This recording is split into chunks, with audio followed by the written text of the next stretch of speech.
we found ourselves amidst a large cavern that was already full of outer space aliens, otherwise known as large grays. I was petrified, as most people might be.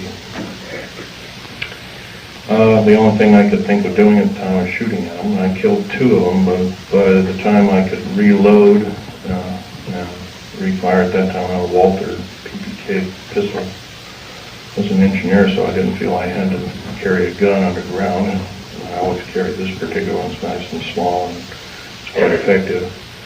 But anyway, I emptied and killed a couple of these things.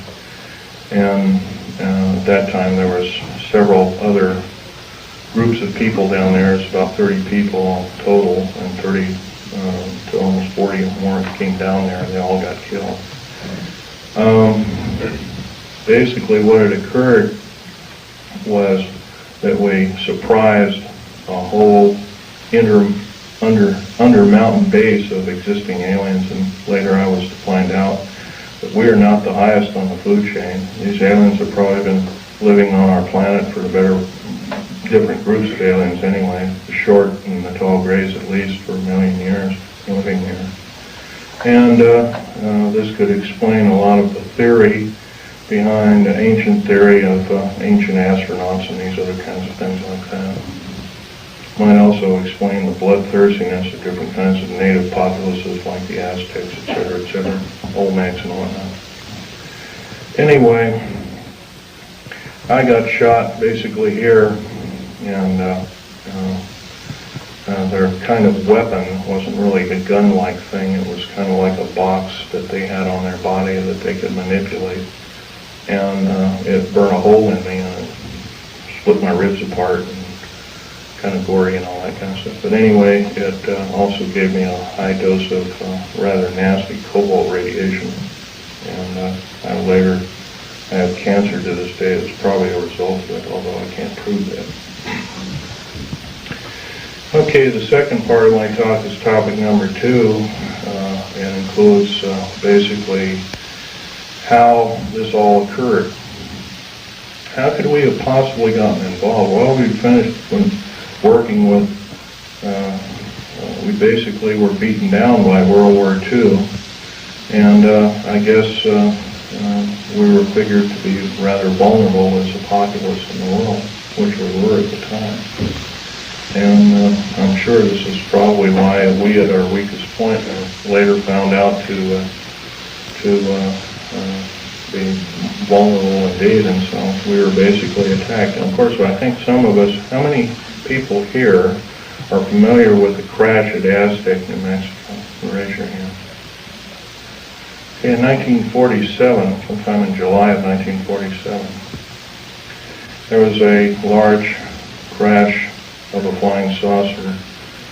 I believe it had 7 or 8 alien critters, or whatever you want to call them, aliens in them. 1 survived, and I believe 6 or 7 were, I don't know the whole story about the whole thing. And one of the artifacts I have here on the table was when I was a young child. I was about 14 at the time. I had a friend of my father was Sir Johnny Rawlins. He had a British Naval Intelligence. And he gave me, I asked him if I could have a piece of metal of this crashed disc, and my father protested violently. But anyway, Johnny Rollins said, "Sure, I can give you a little piece," and he gave me a little piece. I've had them in my collection ever since. That was kind of like the small start of a collection. But other than that, UFOs really wasn't my bag until I started work at Area 51. Which is in the Nellis Air Force Base north of Las Vegas, Nevada.